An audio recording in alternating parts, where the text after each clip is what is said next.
Village head कौन होता था? विलेज हेड मंडल और मुकद्दम, राइट? तो हम लोग यही डिस्कस कर रहे थे, यहीं पे डिस्कस कर रहे थे ना।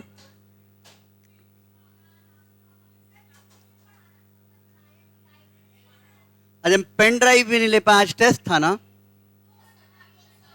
पेन ड्राइव ही छूट गया, उसी में सारा क्वेश्चंस था ना।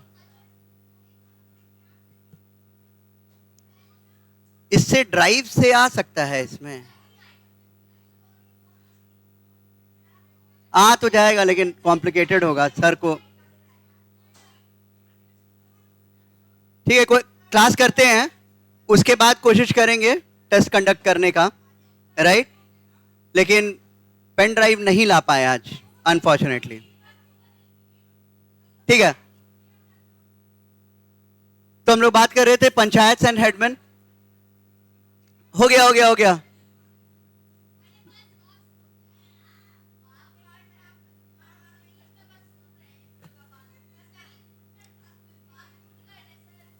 अनामिका, ओलिगार्की क्या होता है? ओलिगार्की क्या होता है?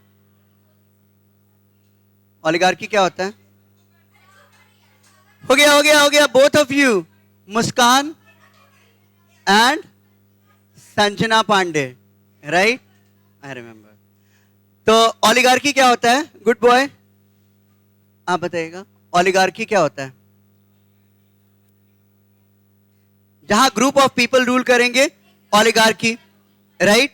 सो मोस्ट इंपॉर्टेंटली क्या था कि village panchayat was an assembly of elders, usually important people of the village with hereditary right over their property. तो कौन होते थे इसमें? जिनके पास प्रॉपर्टी होती थी और हेरिडिटरी राइट होता था, ऐसा नहीं कि इलेक्टेड हो रहे हैं, क्लियर? तो वो बनते थे। और इसमें मिक्स्ड कास्ट विलेजेस में क्या होता था? The panchayat was usually a heterogeneous body, understood है? होमोजेनस कब होगा? जब एक तरह के लोग होंगे। हेट्रोजेनस कब होगा? जब अलग अलग कास्ट के हैं तो सबके तो रहेंगे वहां पे। और जो रूल था दैट वाज लाइक ओलिगार्की। कैसे मैनेज करते थे? ओलिगार्की के थ्रू ग्रुप ऑफ पीपल, वो क्या करते हैं? डिसीजन मेकिंग करते हैं, right? The panchayat represented various caste and communities in the villages, though the village menial cum agricultural worker. ये भी हम लोग डिस्कस किए थे कि मीनियल वर्क और एग्रीकल्चरल वर्क, राइट? मीनियल क्या होता है? जो मैनुअल लेबर से रिलेटेड है। तो अपनी जमीन नहीं है या अपनी जमीन इतनी ही है कि उसके अलावा भी आप काम कर सकते हैं, तो क्या करेंगे? मैनुअल लेबर करेंगे। या कुछ भी नहीं है तो मैनुअल लेबर करेंगे। was unlikely to be presented there. The decisions made by these panchayats were binding on the members. और ये जो पंचायत होते थे उनके डिसीजन बाइंडिंग होते थे मेंबर्स पे, मतलब जो सीनियर लीडर्स हैं जो डिसीजन लेंगे वो मानना पड़ेगा, isn't it? हेडमैन को क्या कहते थे? मुकद्दम या मंडल, राइट? So मुकद्दम और मंडल, some sources suggest that the headman was chosen through the consensus of the village elders. तो ये जो ओलिगार्क होते थे, जो ओलिगार्क है मतलब ग्रुप ऑफ मेंबर्स हैं, जो एल्डर मेंबर्स हैं, वो क्या करते थे? एक हेडमैन चुन लेते थे, राइट? और वो कैसे चुनते थे? By consensus. And number of times we have discussed what exactly consensus is, means everyone's approval, everyone's approval, everyone's approval. हाँ, ब्रॉड अग्रीमेंट में अगर हम ब्रॉड अग्रीमेंट कहेंगे तो हो सकता है कि दो मेंबर नहीं मान रहे हैं, ब्रॉड अग्रीमेंट तो उसमें भी आ जाएगा। But when we are talking about consensus तो ऑब्वियसली क्या हो गया कि सबने अप्रूवल दिया दैट दिस। हाँ जी बोलिए, धीरे बोलें, बेस लो हो, ठीक है? तो विलेज हेडमैन जो है वो, विलेज हेडमैन कौन चुनता था? सब लोग कंसेंसस से चुन लेते थे, ठीक है? That this choice had to be ratified by the zamindar. और उसके बाद ऐसा नहीं है कि वो चुन लिए, वो अप्रूव हो गया। जो जमींदार होते थे, जो प्रॉपर्टी होल्डर्स होते थे, वो क्या करते थे? उसके बाद वो रैटिफाई करते थे, मींस करेक्शन करना या फिर अप्रूवल देना, right? So without their approval वो नहीं हो पाता था, राइट. सो मोस्ट इंपॉर्टेंटली क्या किया, ओलिगार्क जो एल्डर्स हैं उन्होंने चुन लिया मुकद्दम, और उसके बाद वो भेज देते थे. जैसे होता है ना कि लॉ बना और उसके बाद क्या होगा, विमेन रिजर्वेशन बिल पास हो गया, नारी शक्ति वंदन बिल पास हो गया, अब दोनों हाउस से पास हो चुका है, अब जाके प्रेसिडेंट साइन करेंगे, isn't it? तो यहाँ पे तो जस्ट सिग्नेटरी हैं, बट यहाँ पे क्या हो रहा है कि ratified by zamindar. Headman held office as long as they enjoyed the confidence of the village elders.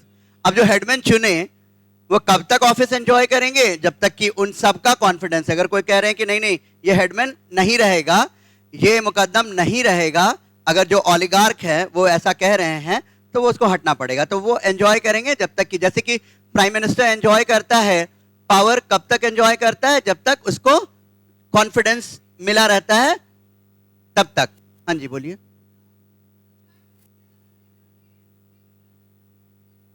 नहीं, यहां पे हाँ वेरी गुड क्वेश्चन कि हाँ उनका तो फिक्स है, चलो 5 साल के बाद तो एनी विच वे जाना है, अगेन इलेक्शन के लिए जाना है. यहां पे क्या है, जब तक एंजॉय कर रहे हैं, जब इनको लगेगा ना, जब एल्डर्स को लगेगा तो फिर से वो इलेक्ट कर लेंगे. इट्स नॉट लाइक दैट कि हाँ भाई 5 इयर्स के बाद ही करें, isn't it? Failing which they could be dismissed by them. हाँ बोलिए. मतलब हाँ तो भी ऐसा होगा, लेकिन वो डिपेंड करता था अपने अपने डिसीजंस पे. ऐसा कोई जरूरी नहीं है, ऐसा कोई पर्टिकुलर सोर्स ऐसा नहीं मेंशन किया है कि किसी, जैसे कि union security United nation security council में है कि भाई एक भी वीटो लगा दिया तो वो खत्म, isn't it? तो ऐसा कोई सोर्स नहीं मिला है, इस तरह का कुछ ऐसा मेंशन नहीं है कहीं पे.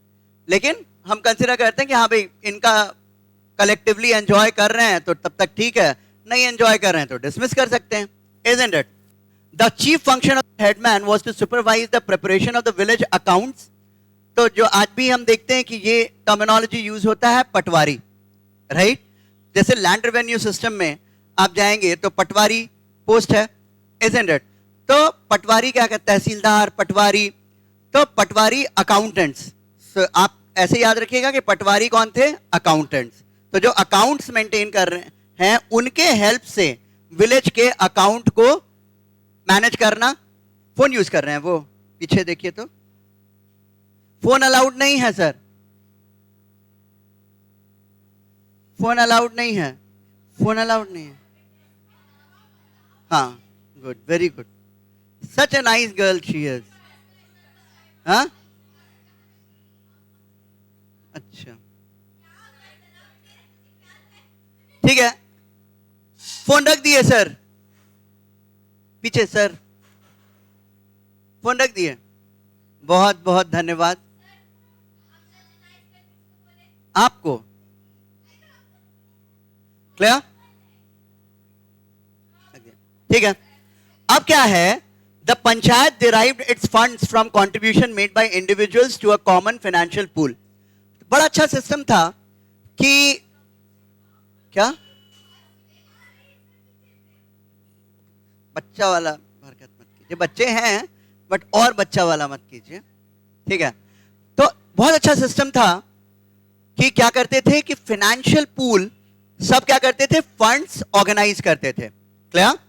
जैसे जो कम्यून सिस्टम, कोऑपरेटिव्स का जो कॉन्सेप्ट है, तो कोऑपरेटिव्स में क्या होता है कि सबको ही कंट्रीब्यूट करेगा. तो उसी तरह यहां पे भी हमको एग्जांपल मिलता है कोऑपरेटिव्स का, like individuals to a common financial pool. सब कोई कंट्रीब्यूट करेगा, एक कॉमन फाइनेंशियल पूल होगा और उससे क्या करेंगे, एडमिनिस्ट्रेशन चलाएंगे या जो जो रिक्वायरमेंट होगा विलेजेस में वो करेंगे, isn't it? These funds were used for defraying the cost of entertaining revenue officials who visited the villages from time to time. अब जैसे मुगल डायनास्टी में क्या होते थे, जो रेवेन्यू ऑफिसर्स हुए, तो रेवेन्यू ऑफिसर्स का काम क्या था, जाना पैसा कलेक्ट करना, राइट? तो ये जो विलेज हेडमैन है वो कैसे करेगा, अलग अलग लोग हैं, सब जो किसान हैं या जो भी, तो वो क्या कर रहे हैं, फाइनेंशियल पूल इकट्ठा किए, कोई कम भी दे रहा है, कोई ज्यादा दे रहा है, उसके हिसाब से किए, और रेवेन्यू ऑफिसर्स जो आएंगे, राइट, उन रेवेन्यू ऑफिसर्स को ये कलेक्ट करके पैसा दे देंगे जो जरूरत पड़ेगा, isn't it? Expenses for community welfare activities such as tiding over. तो जो कम्युनिटी वेलफेयर है, जैसे कुआं खोदना है, कैनल बनाना है, both the girls continuously talking, Muskan girl continuously talking, ठीक है। हाँ, और बगल में लड़की को भी डिस्टर्ब कर रहे हैं, संजना को भी डिस्टर्ब कर रहे हैं, सॉरी। सो नेचुरल कैलामिटीज, अब क्या है, कम्युनिटी वेलफेयर प्रोग्राम। तो कम्युनिटी वेलफेयर प्रोग्राम में क्या आएगा कि भाई जो समुदाय है, जो कम्युनिटी है, उसके वेलफेयर के लिए काम करें। तो वेलफेयर में जो भी उनका रिक्वायरमेंट हो, जैसे कुआं खोदना है, कैनल है, एग्रीकल्चरल वर्क है, फिर एग्रीकल्चरल सप्लीमेंट का व्यवस्था करना, वो सारा कुछ उससे कर लेते थे फंड से। और अगर नेचुरल कैलामिटीज आ गया, क्या, like floods which were very common, were also met from these funds. Often these funds were also deployed in construction of a bund or digging a canal which peasants usually could not afford to do on their own. अकेले एक किसान तो canal सबके लिए नहीं बनाएगा या बना भी नहीं पाएगा। तो ये कम्युनिटी, सबकी जरूरत है, सबका जरूरत फुलफिल हो जाएगा कम्युनिटी वेलफेयर प्रोग्राम में। Got it? Further, one important function of the panchayat was to ensure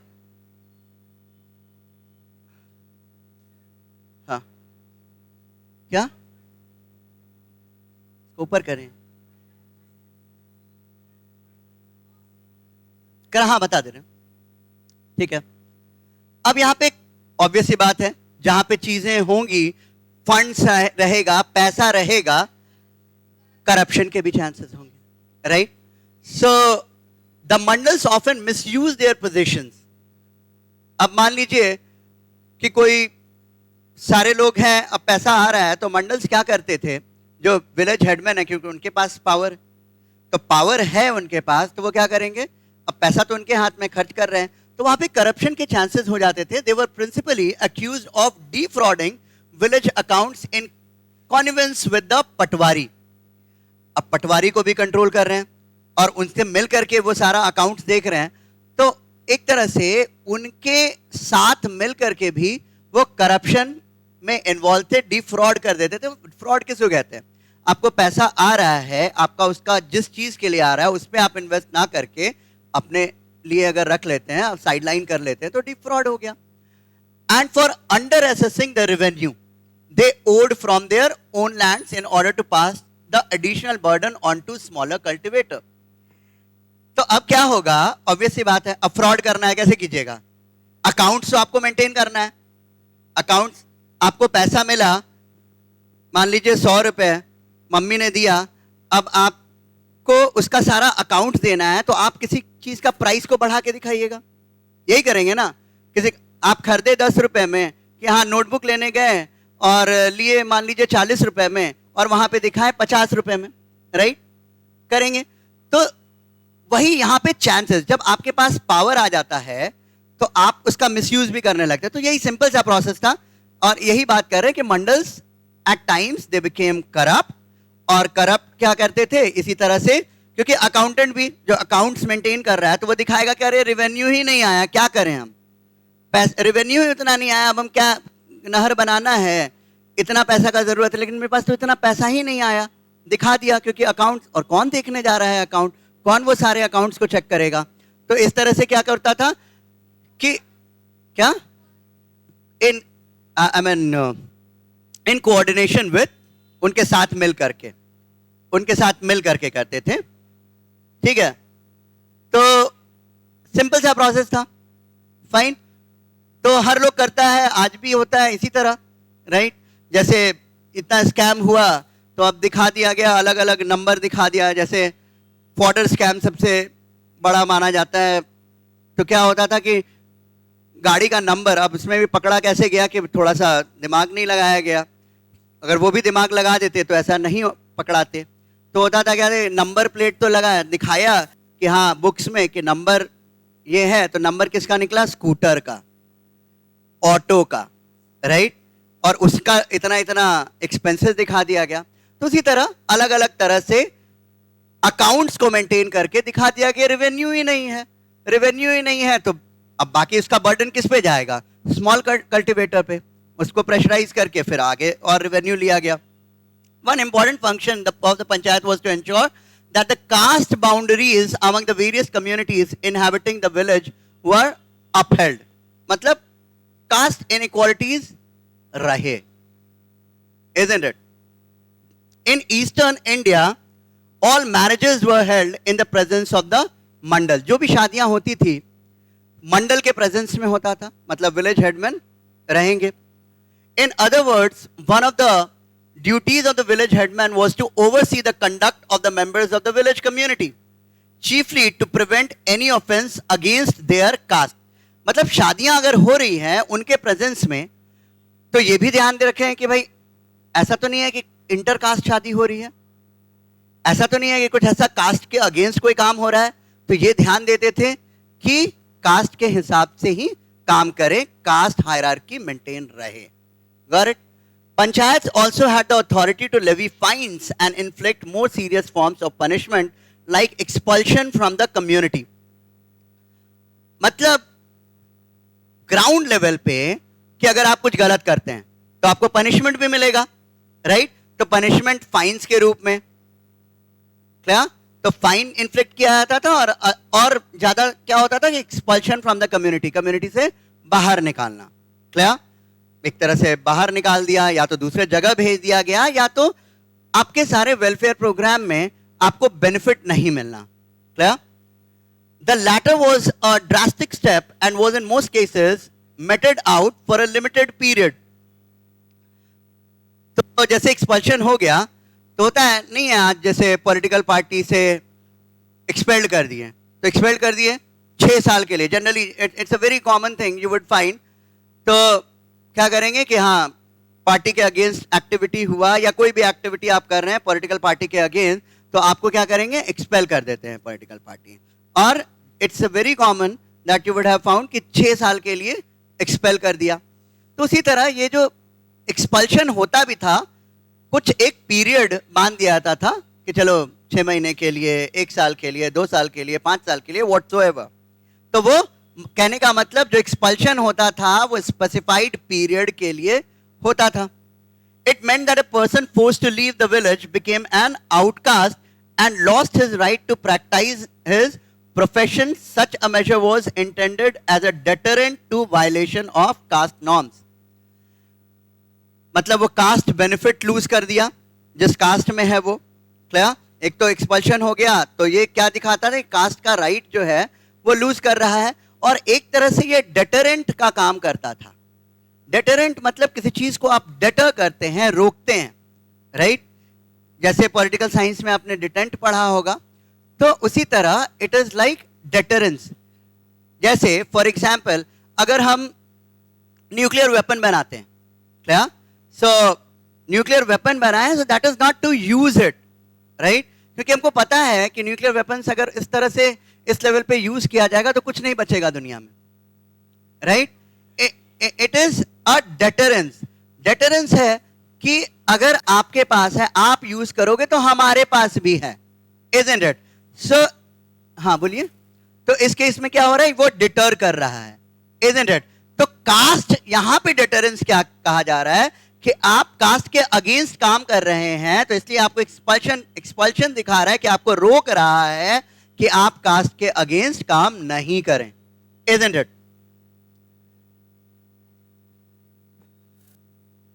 अब यहां पे पिक्चर भी देखिए, अच्छा लग रहा है, राइट? तो वही है, अच्छा नहीं लग रहा है आपको? So early 19th century painting. अब क्या कर रहे हैं, विलेज एल्डर्स जो हैं वो और टैक्स कलेक्टर्स हैं, राइट? और वो डिसाइड कर रहे हैं. तो यही ओलिगार्क हो गया, ये ओलिगार्क हो गया, ये मतलब जो विलेज एल्डर्स हैं. और यहां पे आपको दिख रहा है हेडमैन और यहां पे पटवारी. Got it? दिख रहा है ना? तो इस तरह से ये पूरा का सिस्टम आपको दिख रहा है. इतना बेहतरीन पिक्चर है जो आपको पूरा क्लियर आइडिया दे रहा है. क्या? सारा वो पैसा सबका है, राइट?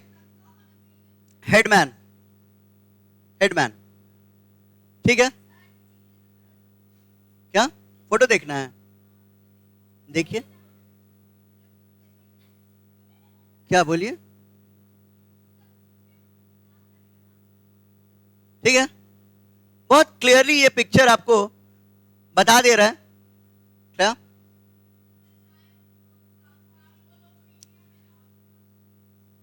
हाँ बोलिए, क्या बोल रहे थे?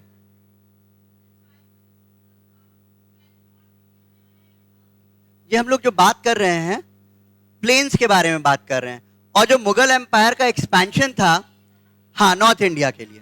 ठीक है, क्योंकि वो पूरा एक्सपेंशन अगर मुगल एम्पायर का देखें तो that was in the plain area. आइन में भी हम लोग यही बात कर रहे थे कि he was talking about, Abul Fazl was talking about कि लेवल लैंड, जो लेवल लैंड है उसके बारे में। So in addition to the village panchayat, each caste और जाति in the village had its own jati panchayat. This is very important question also. अब क्या होता था, एक तो ये आपका पूरा विलेज हेडमैन का एक सेटअप आपको मिल गया। क्या? एक विलेज हेडमैन है, एल्डर्स हैं, विलेज हेडमैन मुकद्दम को चुन रहा है, एल्डर्स। अब इसके अलावा अलग अलग जाति पंचायत भी होते थे। इसमें तो सारे आ गए, आपको बताया कि ये हेट्रोजेनस होता था, तो हेट्रोजेनस है मीन सारी जाति के। अब जाति पंचायत, हर एक जाति का अपना अपना panchayat. So in addition to the village panchayat, वो विलेज पंचायत सबका हो गया, हर एक जाति का गांव में एक एक अपना जाति पंचायत होता था। अब ये क्या करते थे, these panchayat wielded considerable power in rural society। अब रूरल सोसाइटी का जो सेटअप था, फिर वो फोन निकाले, आप उठ जाइए, उठ जाइए, यहां बैठ जाइए, यहां भी फैन चल रहा है, आ जाइए, आ जाइए, आ जाइए, आ जाइए, इसे बैठ जाइए। हाँ, वो फैन भी चला लीजिए। वो वाला फैन कहां से चलेगा, चला दीजिए। वैसे आज वेदर ठीक है, वेदर ठीक है।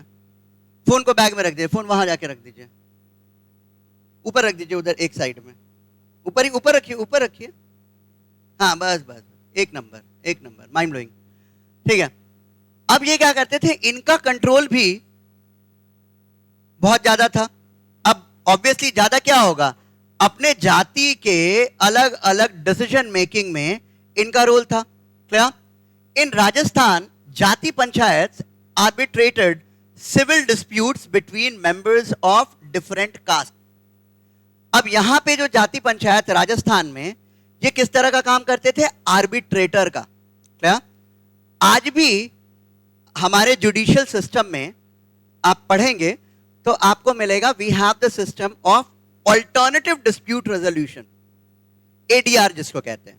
एक तो हो गया हमारा एकदम क्लियर सेटअप है। वो क्या क्लियर सेटअप है कि कोई भी डिस्प्यूट हुआ तो आप क्या करेंगे, कोर्ट में चले गए, कोर्ट में चले गए, लोअर कोर्ट में जाए, हाई कोर्ट, फंडामेंटल राइट का केस है तो आप सीधे सुप्रीम कोर्ट भी चले जा सकते हैं 32 से, और नहीं तो 226 से हाई कोर्ट में चले जाइए, रिट इशू करवा लीजिए। अब यहां पे ये क्या है, अब अभी के प्रेजेंट सेटअप में भी एक मैकेनिज्म है एडीआर का, that is what we call as alternative dispute resolution. तो ऑल्टरनेटिव डिस्प्यूट रेजोल्यूशन में एक प्रोसेस आता है आर्बिट्रेशन का। देखिए सबका रूट हमको दिख रहा है यहां पे। तो आर्बिट्रेशन क्या होता है, जैसे कोर्ट का जो प्रोसीडिंग्स है वो बहुत लेंदी होता है। क्या? एक तो काफी लेंदी है और एक्सपेंसिव है, तो उसके बीच में कोर्ट अपॉर्चुनिटी देती है और कोर्ट अपॉइंट करेगी एक आर्बिट्रेटर को। वो कौन हो सकता है, कोई रिटायर्ड जज हो जाएगा, कोई रिटायर्ड जज है तो ठीक है, उसको आर्बिट्रेटर बना दिया, या कोई ऐसा पर्सन जिसको कोर्ट समझती है कि इसको लॉ का नॉलेज है तो उसको बना दिया।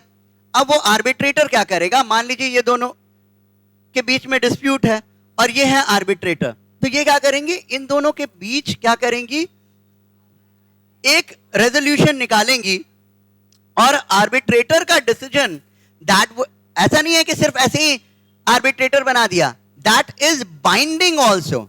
तो that is authorised by law, ऐसा नहीं है कि वो बाइंडिंग नहीं है, मानना पड़ेगा। आर्बिट्रेटर जब हो गया तो मानना पड़ेगा। हाँ, अब बोलिएगा कि क्या यहां पे कहानी खत्म, अगर हम चाहे नहीं है तो कहानी खत्म है क्या, नहीं, बाकी तो मैकेनिज्म है ही।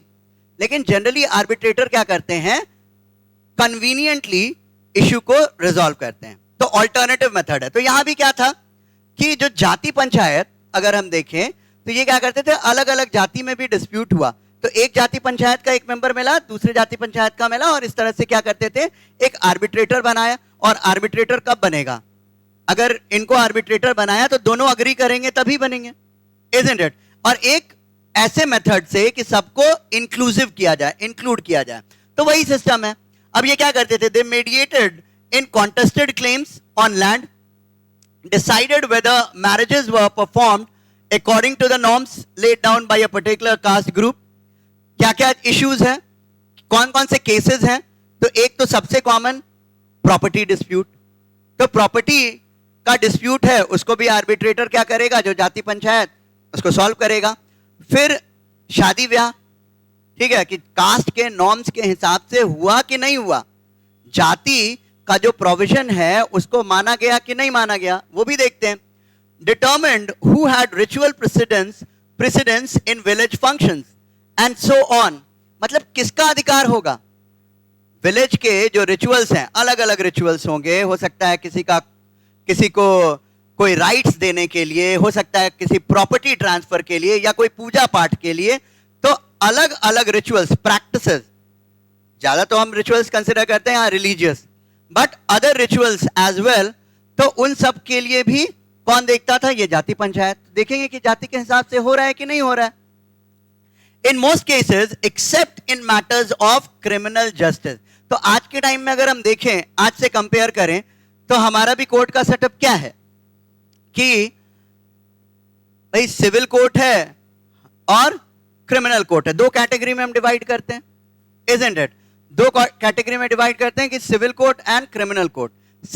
सिविल केसेस में क्या होता है, सिविल केसेस में आपको punishment in terms of fine होगा, जेल नहीं होगा, इजंट इट, राइट। तो उसी तरह एक्सेप्ट क्रिमिनल जस्टिस, बाकी सारा ये देख लेते थे जाति पंचायत, ठीक है।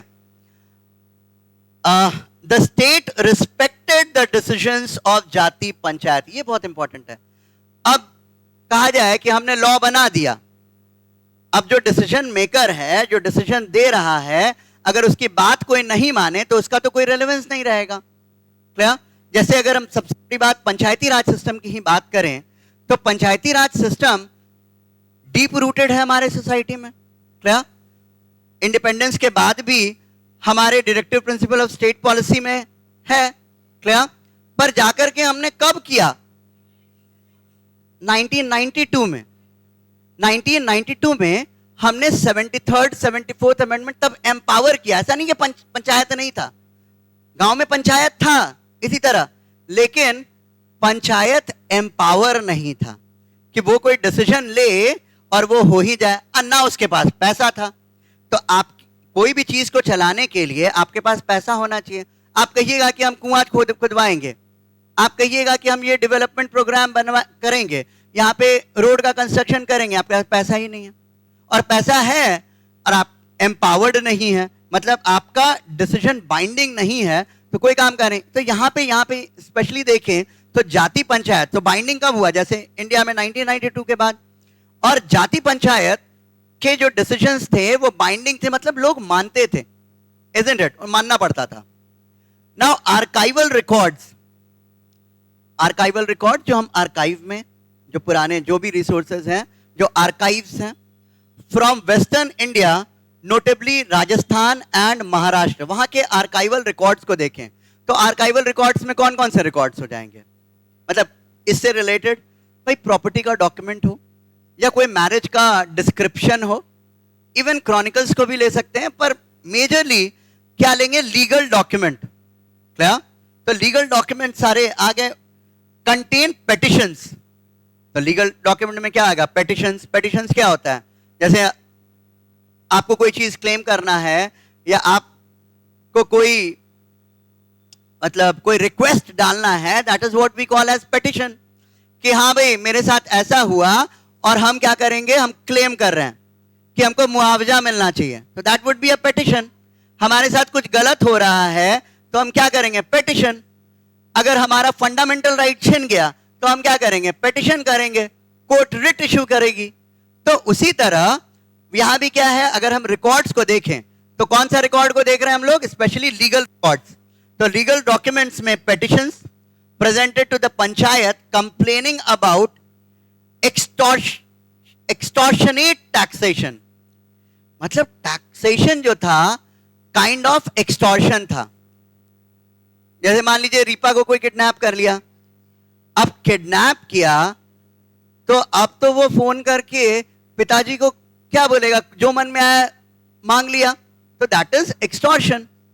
तो उसी तरह इस तरह का टैक्स अगर लिया गया, मतलब आपके पास पैसा नहीं है, राइट? अब बोलेगा 1 करोड़ दे दो, isn't it? तो that we consider as extortion. तो इसीलिए ये पर्टिकुलर एडजेक्टिव यहां पे यूज किया गया कि एक्सटॉर्शनेट टैक्सेशन और the demand for unpaid labour. Begar, begar we all understand that is force labour and without money. पैसा नहीं मिल रहा है आपको. imposed by the superior caste or officials of the state. तो इन सब के खिलाफ क्या हो रहा है? जो पेटिशंस थे, जो पेटिशन रिक्वेस्ट डाला गया कि हमारे साथ ऐसा हो रहा है, तो वो सारे वो रिकॉर्ड हमको मिला. These petitions were usually made by villagers. कौन करते थे? ऑब्वियसली जो परेशान होगा वही पेटिशन करेगा. विलेज हेडमैन थोड़ी ना पेटिशन करेगा, ना इवन ऑलिगार्क करेगा, राइट? एल्डर मेंबर्स भी नहीं करेंगे, वो भी एटलीस्ट अच्छे पोजीशन पे हैं. From the lowest rungs of rural society. तो गांव में जो सबसे निचले तबके के लोग थे उनके पेटिशन. क्योंकि कारण हमने ऑलरेडी डिस्कस किया. क्या कारण था मुस्कान? अभी हमने डिस्कस किया है बहुत अच्छे से, कि एक बॉक्स में डिस्कस किया था कि कारण क्या था इन पेटिशंस का. जो विलेजर्स लोएस्ट रंग वाले हैं, जो लोएस्ट रंग वाले, वो पेटिशन कर रहे हैं. तो क्यों कर रहे हैं? ना ना, ये तो है ही. एक्सटॉर्शन की जरूरत कब पड़ी? उसके पीछे का रीजन क्या था? करप्शन.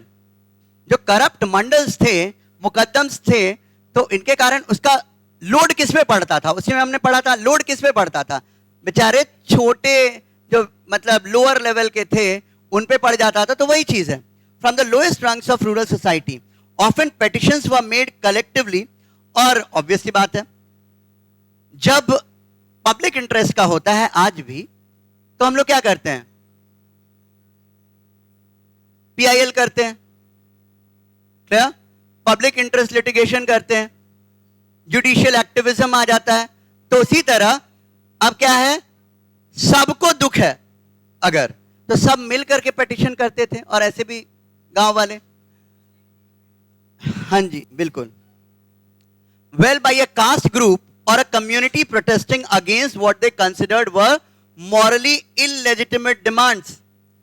अब हायर कास्ट के जो लोग होते थे, अब लोअर कास्ट से बेगार करा रहे हैं, अलग अलग काम करा रहे हैं, तो उसके खिलाफ क्या करते थे? पूरा कम्युनिटी, पूरी जाति क्या करेगी? पेटिशन करेगी. Isn't it? On the part of elite groups, these included excessive tax demands, which especially in times of drought or other disasters. तो हम यहाँ तो दो कैटेगरी को हम देख रहे हैं यहाँ पे. एक कैटेगरी किस तरह का पेटिशन है? एक तो भाई जो टैक्सेशन का, और दूसरा क्या है? जाति से रिलेटेड, कि सुपीरियर जो है इंफीरियर से का. फोन फिर हाथ में है, हाँ कर ली. तो पहले फोन हाथ में ले लिया, उसके बाद पूछिएगा. पहले पूछ, अच्छा तभी तो पता चला होगा कॉल है, बट फिर भी आपको पूछना है. रिंग किया होगा तभी ना. ठीक है. Endangered the pageants. अब सूखा पड़ गया. दो कैटेगरी हमने देखा. एक तो जाति से रिलेटेड, मतलब सुपीरियर जो है छोटी जाति को फोर्स कर रहे हैं, और दूसरा हम क्या देख रहे हैं कि टैक्सेशन से, एक्सटॉर्शनेट टैक्सेशन. हाँ बोलिए.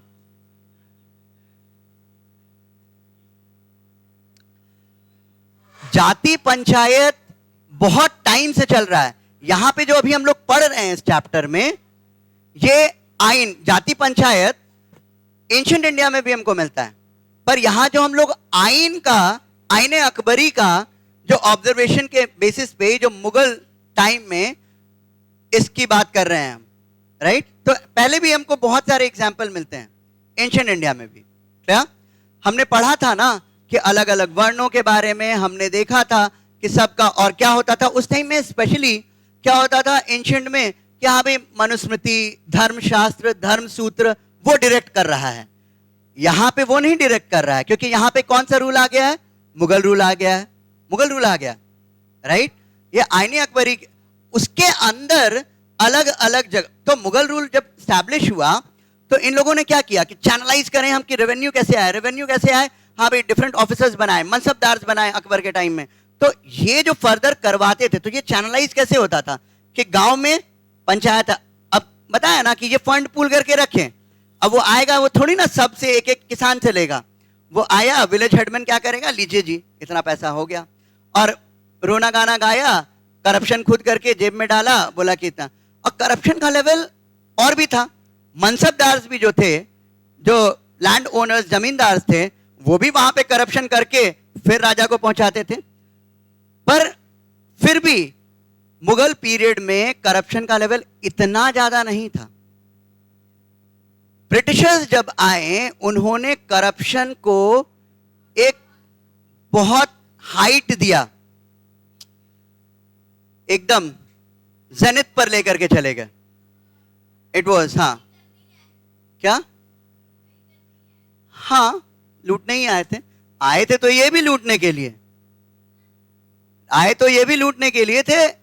अगर जितने शासक आए, नादिर शाह से लेकर के मीर कासिम, नादिर शाह, महमूद गजनवी, सारा लूटने ही आया था। वो तो आकर के, ये भी तो मंगोल्स लुटेरे ही थे, तिमूर वहां पे करके, फिर यहाँ पे बाबर आए, तो ये आए तो सब लुटेरे ही थे। लेकिन हाँ, इन्होंने यहाँ पे सेटल करके इसी कल्चर को इम्बाइब कर लिया और अपना ही एस्टैब्लिशमेंट यहाँ पे एस्टैब्लिश कर लिया, यही डिफरेंस था। और ब्रिटिशर्स लूट रहे थे एनी विच वे।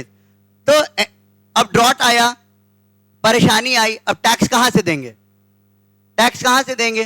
तो उनके लिए एंडेंजर्ड सिचुएशन था। अब दिक्कत क्या आ जाती थी पेजेंट के सबसिस्टेंस पे। सबसिस्टेंस क्या होता है गुड बॉय? बहुत नहीं, कौन बोल रहा है खाना पीना? आप मत बोलिए। अच्छा, हाँ बताइए, सबसिस्टेंस क्या होता है, बोलिए, पूछिए ना। अब कोई नहीं पता है बोलेगा, so that won't be acceptable. तो आप पूछिए, नहीं पता था तो पूछना चाहिए था। बहुत बारी बताए हैं, an number of times we have discussed, हर एक जगह जब भी जरूरत होती है। सबसिस्टेंस का मतलब होता है कि जब आप सरवाइव भी नहीं कर पाए, सरवाइव करने के लिए क्या जरूरत होता है आपको? फिर वो बच्चा बोलेगा तो बुलवाएंगे ना। हाँ, क्या जरूरत होता है आपको जीवित रहने के लिए? फूड चाहिए, कपड़ा चाहिए, मकान चाहिए, मतलब मोस्ट इंपॉर्टेंटली जो सबसे इंपॉर्टेंट है, बाकी के बिना तो रह भी जाइएगा, लेकिन खाना नहीं मिलेगा, सीन नहीं है। तो वही ठीक है। तो अब इतना ज्यादा टैक्स, आप उतना पैसा ही नहीं है आपके पास, और आपसे हम इतना टैक्स मांग रहे हैं, तो आप कहां से दीजिएगा? तो आपका सब्सिस्टेंस पे भी क्वेश्चन आ जाएगा। In the eyes of the petitioners, the right to the basic minimum for survival was sanctioned by custom. अब आज के time continuously the girl is speaking,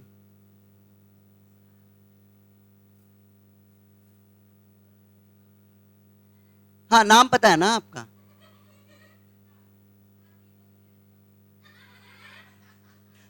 आपका नाम क्या है? Navneet, Ranveer Singh, okay.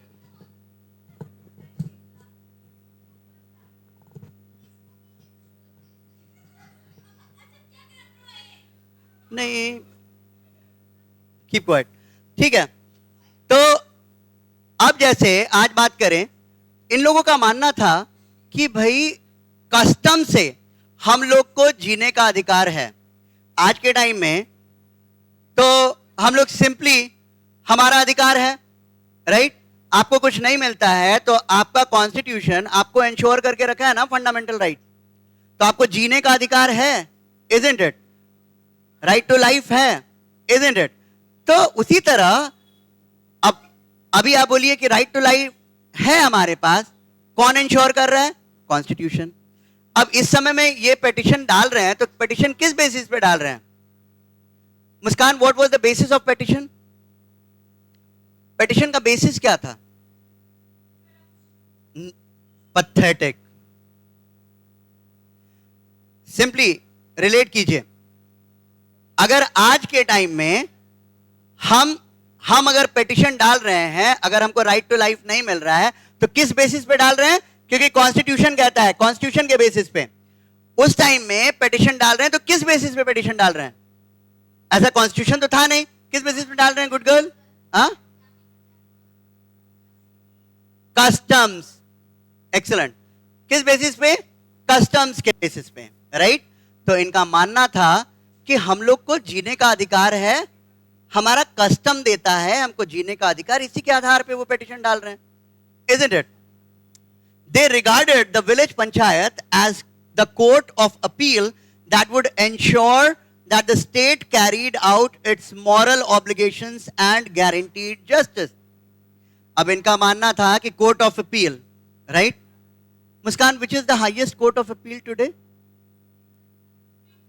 Right? In the same way, अब ये क्या कंसिडर करते थे? ये क्या कंसिडर करते थे कि अपील हम कहां करेंगे? कहां करेंगे अपील? भाई विलेज पंचायत में करेंगे। और किस आधार पे कर रहे हैं? कि हमारा अधिकार है। अधिकार कौन दिया है? कस्टम दे रहा है, isn't it? और ये क्या, और ये स्टेट जो है, जो रूल है, वो उसका काम है ये इंश्योर करना, ये इंश्योर करेगा कि हमको सर्वाइवल हमारा हो जाए, isn't it? The decision of the panchayat in conflicts between lower caste peasants and state officials or the local zamindar could vary from case to case. आज भी होता है, आज भी होता है। तो उसमें भी क्या बता रहा है कि लोअर कास्ट का जो पिटिशन हुआ, जो केसेस है, तो अलग अलग केसेस में सिचुएशन के अकॉर्डिंग जजमेंट अलग अलग होता था। क्या? आज भी होता है। हालांकि हम आज क्या होता है कि court is court of record, supreme court, high court is court of record, मतलब कोई केस हुआ। अब आज क्या बोलते हैं कि भाई फंडामेंटल राइट का केस आया है, सबसे लैंडमार्क केस क्या हो जाता है कि भाई केशवानंद भारती केस, कि उठाएंगे हम केशवानंद भारती केस और बात करेंगे कि फंडामेंटल राइट केस है। तो और उसके रेफरेंस में कि भाई अनलिमिटेड पावर है आर्टिकल 368 में, लेकिन फिर भी क्या करेंगे? उसके हिसाब से हम चलेंगे कि हम बेसिक स्ट्रक्चर को नहीं छेड़ेंगे। उसी तरह यहां भी देखें, अगर उस टाइम में तो यही चीज था कि अलग अलग केसेस में अलग अलग निर्णय लिया, रेफरेंसेस दिया जाता होगा, लेकिन सिचुएशनल डिसीजंस लिया गया। In cases of excessive revenue demand, जहां पे एक्सेसिव रेवेन्यू डिमांड हो रहा है, तो बोल रहे हैं कि हाँ भाई रेवेन्यू डिमांड तो बहुत ज्यादा हो रहा है, हम कहां से पैसा दें, मेरे पास उतना पैसा नहीं है, हम कहां से दें? तो ये सब पिटीशन करते थे, कहां जाएंगे? पंचायत के पास जाते थे। Clear? In cases where reconciliation failed, peasants took recourse to more drastic forms of resistance such as deserting the village. अब जहां पे reconcile नहीं कर पा रहे हैं, मुस्कान, reconcile क्या होता है? reconcile होता है कि जब हम चीजों को एडजस्ट कर, जैसे मान लीजिए अकाउंट्स में ये टर्म यूज होता है खास तौर पे, जैसे आप इतना पैसा गया, इतना पैसा आया, तो बैलेंस जो बनाना होता है, तो बैलेंस बनाने का, कोई भी चीज को आप बैलेंस बनाते हैं, तो दैट इज रेकनसाइल। क्लियर? अब आपको मम्मी ने पैसा दिया, अब आपको समझ में नहीं आ रहा है, यहां खर्च हुआ, यहां खर्च हुआ, अब मेरे पास जो पैसा बच रहा है पूरा हिसाब नहीं मिल रहा है, तो कहीं उसको जो एडजस्टमेंट आप करेंगे, adjustment, that is what we call as reconciliation, right? जैसे बैंक्स में क्या होता है कि अगर 1 रुपया का भी डिफरेंस, 1 पैसा का भी डिफरेंस हो गया, अगर बैंकिंग में डेली ट्रांजैक्शन होता है, बहुत सारा ट्रांजैक्शन हो रहा है, अगर 1 रुपए का भी डिफरेंस होगा तो फिर बैंक उस दिन क्लोज नहीं हो पाएगा। तो इसलिए बैंक्स में रात को 10 बज जाए, 12 बज जाए, 12 बजे से पहले उसको उस डेट में रिकंसाइल करना पड़ेगा। तो मान लीजिए अगर डिफरेंस आ रहा है 1000 रुपए का, तो 1000 रुपए आप कहीं से लाइए और बैंक के वॉल्ट में डालिए, तो उसके रिकॉर्ड में एग्जैक्ट बैलेंस क्रेडिट डेबिट का दिखेगा, तभी उसको कहेंगे रिकंसाइल हो गया। नहीं हुआ तो ईओडी नहीं लगेगा। बैंक का ईओडी लगता है, वो ईओडी नहीं लगेगा, एंड ऑफ द डे नहीं लगेगा। तो उसी तरह यहां भी देखें तो क्या हुआ, जहां पे रिकंसिलिएशन नहीं हो पाता है, अब क्या हुआ, केस किया, अब मुस्कान बोल रही है पैसा कहां से देंगे, हम तो पुअर हैं और मेरे पास इतना पैसा नहीं है, तुम कहां से देंगे, तो कुछ एडजस्टमेंट करेगा। अब विलेज हेडमैन बोलेगा अच्छा चलो तुम 500 रुपया मांगा जा रहा है, नहीं नहीं तुम 100 ही दे दो, एडजस्टमेंट। और जहां पे कोई एडजस्टमेंट ही नहीं हो पाया, अब गरीब क्या करेगा, गांव ही छोड़ करके चला जाता था। ठीक है, कहीं जंगल में चला गया, दूसरे गांव में चला गया, दूसरे जगह सेटल कर गया, लेकिन वहां से उनको छोड़ के जाना पड़ता था, मजबूरी हो जाती थी, deserted villages, right.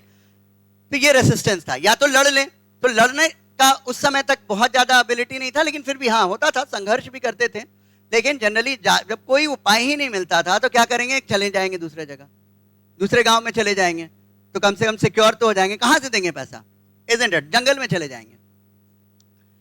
The relatively easy availability of uncultivated land and the competition over labor resources made this an effective weapon in the hands of cultivators.